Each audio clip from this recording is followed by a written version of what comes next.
What is going on, YouTube? So I actually just tried to film this video, but did not get it with sound, so gonna come back and try to do it again. So today I will be doing my Sweet 16 picks and recapping my brackets so far.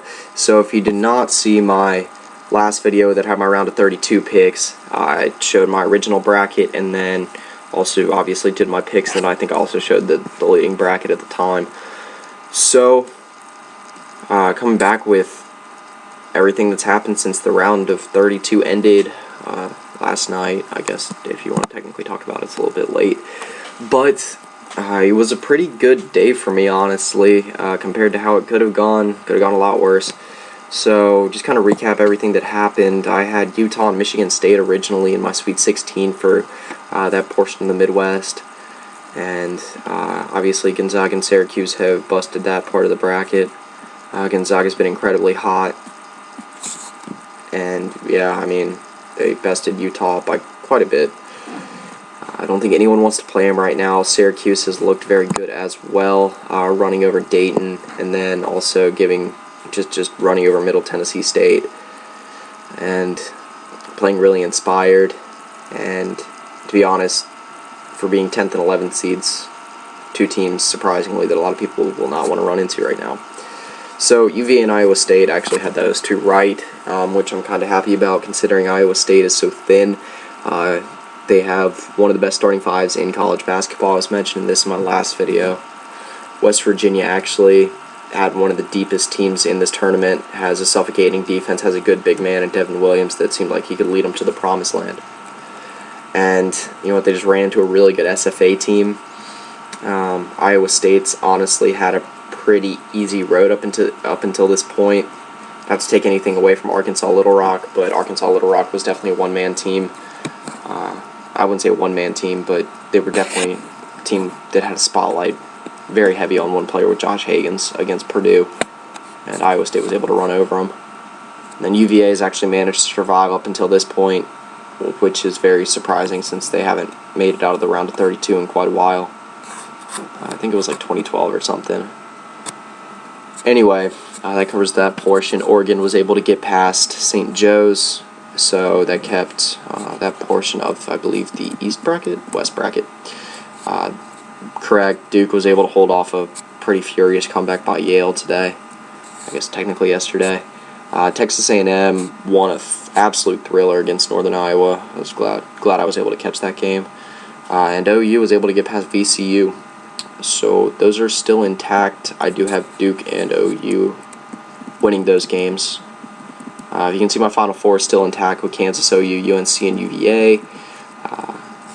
I originally had Cal in my Sweet 16 and Arizona. And then Kansas and Arizona. Arizona losing in the first round really hurt me. But anyway, yeah, there's that.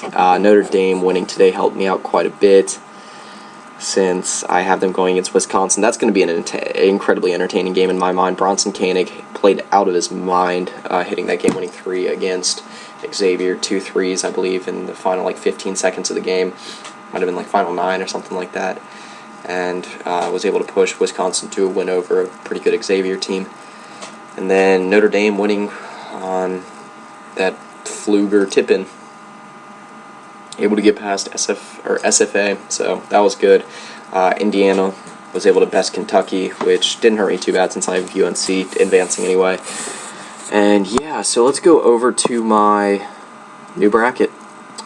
If you guys are familiar with how ESPN does everything, it is at the point of the Sweet 16, they let you do a second chance bracket, which is actually a pretty common thing now. Okay, well, I guess it didn't save my picks, which is... Did it? Yeah, okay, it did. So, yes, here is what I picked. Just go over everything again. You can pretty much see everything here anyway, but I have Kansas over Maryland and then Villanova over Miami. I've got UNC over Indiana and then Wisconsin over Notre Dame. A little bit different from my original bracket. Here I have UVA over Iowa State and then Gonzaga over Syracuse. I have Duke over Duke over Oregon, which I really don't know. That's probably the game that I have least clue of how it's going to go. And then OU over A&M. I think that OU has a little bit too much star power for A&M to handle. I think they'll be able to shut out Daniel House, and, well, not shut him out, but shut him down pretty well, and probably get a victory there.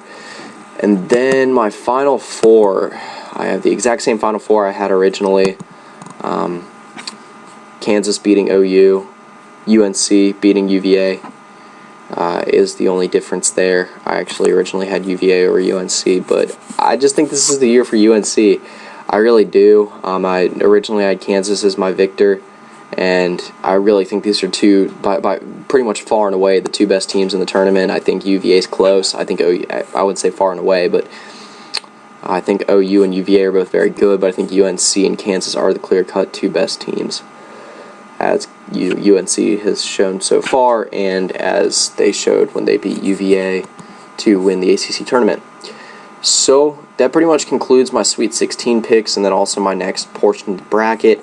Once the Sweet 16 is over, I will be doing my Elite 8 picks, since, I mean, it is March Madness. It's almost guaranteed that I will not go 100%, and things will change. So like I said, just one example, I had Notre Dame making it all the way to the Elite 8 in my original bracket, and just how inspired Wisconsin is playing right now, how well Bronson Koenig is playing. I think that Nigel Hayes could also have a big tournament for however longer Wisconsin is in, and I think that'll give them enough momentum to propel them past a Notre Dame team that has barely stayed afloat so far.